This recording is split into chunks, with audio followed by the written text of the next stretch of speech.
Hey everybody, welcome back to the channel. Today I wanted to do a video all about putting your kayak on your car. So behind me I have a Sitka XT, which is a 15-foot touring kayak, and I wanted to show you a few different ways of how I'm going to get it on my truck here.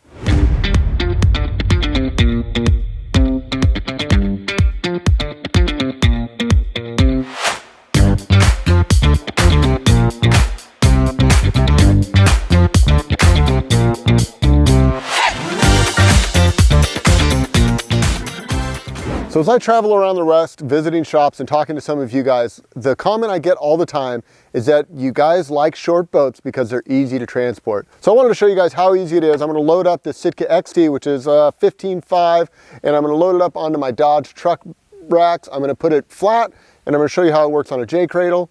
Obviously, there's tons of different cradles out there on the market. You're going to see that I just use the most basic of them because honestly, they work just fine. So the first thing I'm going to want to do is get my strap set up. So I always keep a pair of straps daisy chained together. I do it this way because I know I always have two straps together and I know that they're the same length.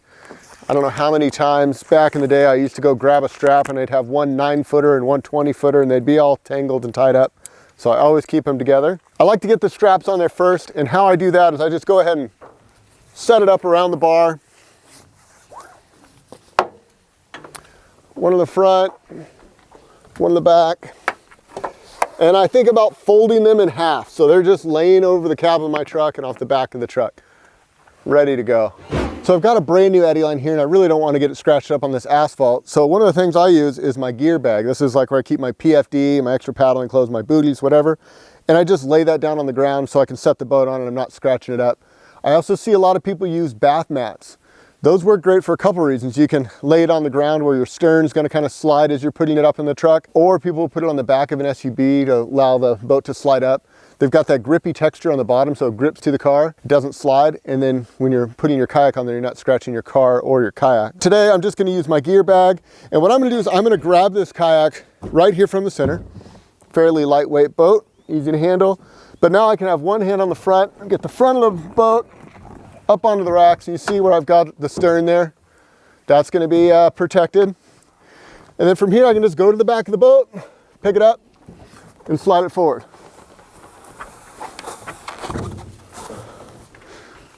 So I don't think it gets much easier than that. I mean, this right here is not the heaviest kayak. I think this one's around 50 pounds, plus or minus, maybe 49. But you can see if I can get the front up there, it's a nice long boat, I can just slide it forward. On a short boat, you're actually working at a much steeper angle and you have to pick that boat up and slide it up there.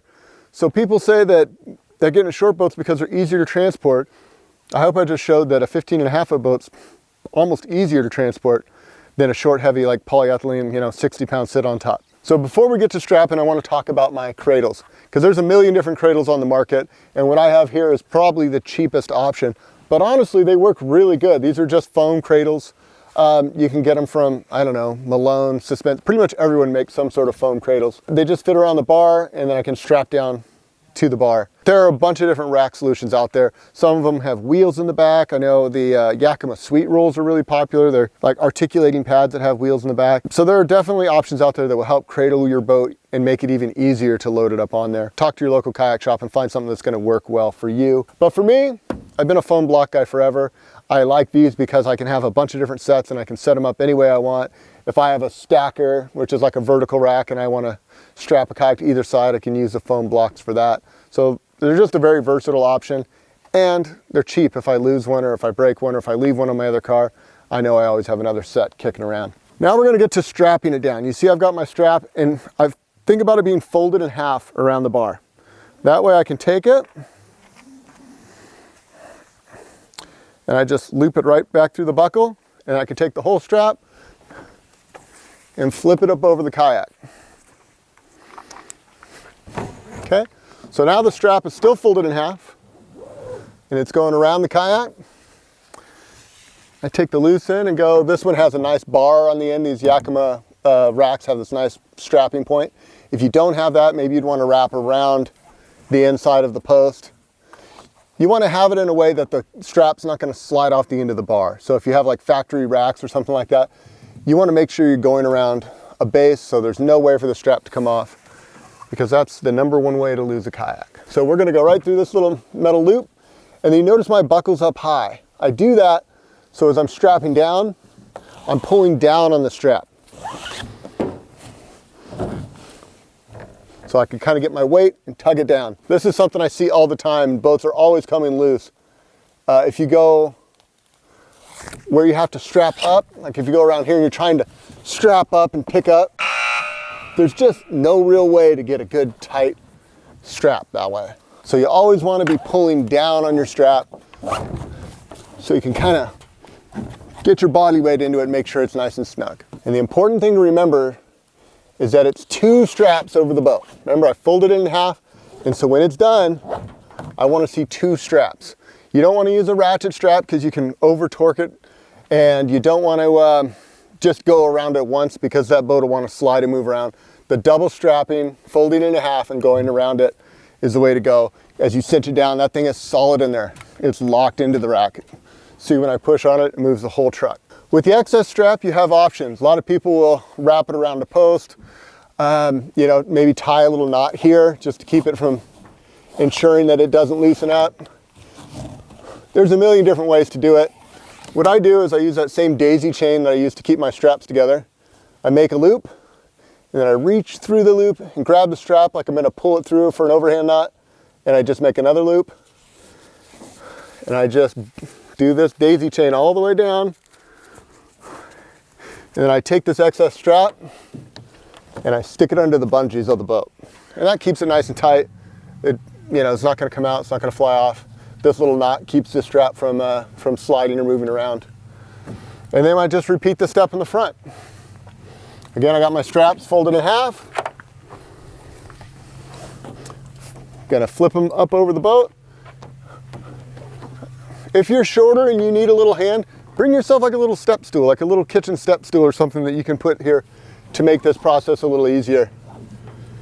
I also like a little bit longer straps just so I can reach over and flip around the front. These are 15-foot straps. I can also do it with 12-foot straps, but when you get into shorter straps like 9-foot, it makes it a lot harder to work with and to get them flipped over. You almost have to get in the bed of the truck and flip them over. But I see a lot of people struggling with SUVs trying to get the strap sorted out. So a little bit longer straps kind of make some of this stuff easier. All right, tighten that thing down. Again, you don't want it too tight. You don't want to be denting the bottom of the boat, but you want it snug. And then I always recommend as you travel, you know, drive for 30 minutes, 45 minutes, pull over and check your straps. Under the bungee, away we go. All right, let's give this the old shake test here. I always like to go to the back, make sure this thing's not going to wobble around. Cool. And if I was going at freeway speeds, and especially if I had a narrow offset, I would actually take another strap, go from the bow of the boat down to the front of the truck, or in my case, I have a hood loop that I use just to keep that bow from wandering around in the wind. So this is what a hood loop is. It just attaches to the inside. There's 2 different styles. One will have like a little rubber hose that just clamps under, or some that actually bolt in underneath your hood. So lots of different bow lines out here. I just have a piece of rope today, but they actually have really nice ratcheting ones in different styles. The Eddy line has a nice metal D-ring that we can attach to. And we'll just tie a quick knot here. Okay.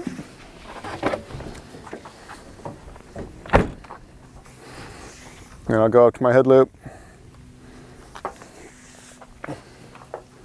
Cool. Some people will say head loops all the time, every time. You know, it's never a bad idea. It's always the safest way to do it. Do I do it on my personal kayaks every time? No, but for the sake of legality, I'm going to say you should every time. There you go. And that's kind of a ideal setup. You could do one off the stern too if you wanted to, but we have such a wide gap here. The bow is really where it's going to get the most lift. That's not going anywhere. Okay, now I want to show you guys how I would do it on the JRacks. But I also think it's worth mentioning if you had a sit on top, you know, you may not want to use pads like this and have the boat upright.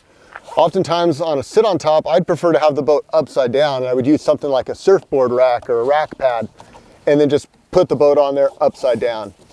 A lot of times the sit on tops will have gunnels that kind of run the edge that are real flat and make it real supportive having the boat upside down as opposed to right side up. So when I'm taking it down, I just basically do the same thing. If I know I'm going to come back and I'm not in a place where my straps are going to get stolen, I'll actually leave this thing I'll leave the strap up there so I don't have to come back and do that again, and just keep it strapped on. Okay, so now we're basically gonna do the same thing in reverse. I'm gonna pick the boat up, slide it right back. This one's nice. I've got perimeter deck line so I can kind of work myself down to the cockpit. Once I get to the cockpit, just pick it up, move it down. I always keep a set of suspend stands with me. Might be a little overkill, but you know, typically if you have a boat like this and you're gonna be working on it in your garage, get yourself a pair of stands. They're so versatile. And I always keep a set in the back of the truck just for this reason. I rarely am setting my boat on the ground. I have it up here so I can, you know, clean it up, get it dialed in, adjust anything, wipe it down at the end of the day. So next we're gonna talk about JRacks. You see these everywhere. It's funny, it's actually not the easiest way to transport, but a lot of people use JRacks because they can put 2 kayaks on a small factory roof rack. Say you had like a Subaru Outback with the factory rack. You can get 2 sets of JRacks and have 2 boats on top of your car. So there's a few different styles of JRacks. I really like the ones that bow down like this. You know, these ones are made by Thule. I think they're called Holoport Pros, but Yakima makes some good ones too, as well as Malone and others. I think Suspends even makes a pair. But the idea is I can set the straps up with it low, and I can flip it up out of the way. That's nice, so I don't have to crawl around the top of the vehicle to run straps. And that way, when I don't have the boats on the car, I don't have big old JRacks poking around too. I can fold them down and get them up out of the way. Cool. A lot of times with JRacks, it's easier with 2 people to have somebody on the front, somebody on the bow to lift it up on there. If I were to just go from the center and pick it up, I can do it because I'm 6 foot tall, but for a lot of people, it's just not an option. So what I'm gonna do is show you how I would do it if I was solo or if I'm working with a real tall car. Pick the boat up, get it on my shoulder, and I would actually go front end into the rack just like this. Work myself to the back of the boat. Push it forward into the cradles and bring the rear up.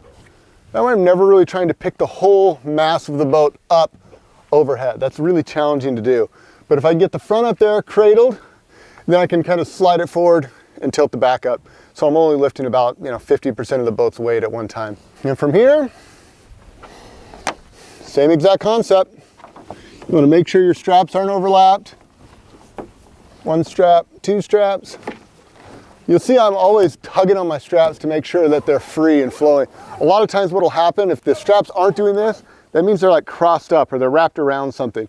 So you want to make sure that they're moving freely so I can get it into that position where my top strap's nice and high. Then from here, I'm going to go through this bar. I'll go through this one too. I always try to have a strap around the rack itself so I'm not just dependent on the cradle.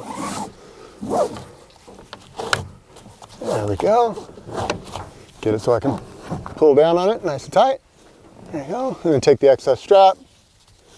Again, I'm going to daisy chain it. There's no right or wrong answer. Lots of people do this differently, but the daisy chain works good for me. Stick it under the bungee, and away we go. Rinse and repeat for the back. 1, 2. Always getting both straps over, making sure they go freely. And then we'll go back around the bar.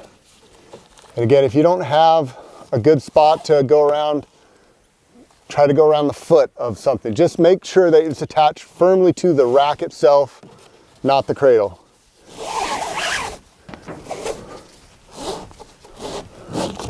I guess maybe just for vocabulary purposes, we should talk about this. This is a cradle. This is the part that attaches to your rack. Your rack is actually the bars that attach to the roof of your vehicle. That's going to be the most solid point. So you want to make sure to always have a strap going around the rack whenever possible. Okay, there we go. Same idea, bow line, give it the old shake test, make sure it's not going anywhere. That feels pretty good. Come to the front and give it a shimmy. Yeah. I like that. Okay, now I want to get the boat down from the JRacks. There's a couple ways to do this.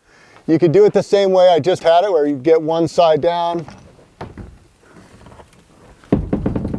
work your way down. I like this because you can get it kind of right here where you need to shoulder on the cockpit and just sort of let it fall down on your shoulder. And then the other option is just the He-Man way. This is where I see most people do. It's way harder, but let me show you. So they come up and they go Yeah. That's so much harder to do it that way, but it can be done. And a lot of times if I'm by myself and I've got a light kayak, I will do it that way, but it's definitely easier to do it the other way. That same move in reverse, we typically slide this thing in, let the top fall, catch it, then go up over my head. See how much more awkward that was? Cool. On my stands, seat looks good, foot pedals need to be adjusted. We're ready to go paddling. Thank you guys so much for watching. Until next time, this is Dan wishing you happy paddling. If you guys are wondering where to get Headwaters kayak straps, if you're interested in something like this, I'm gonna have these up on my website someday in the future. Don't put that in there, actually, because I probably won't. I do have like 1,000 of these things I need to sell though.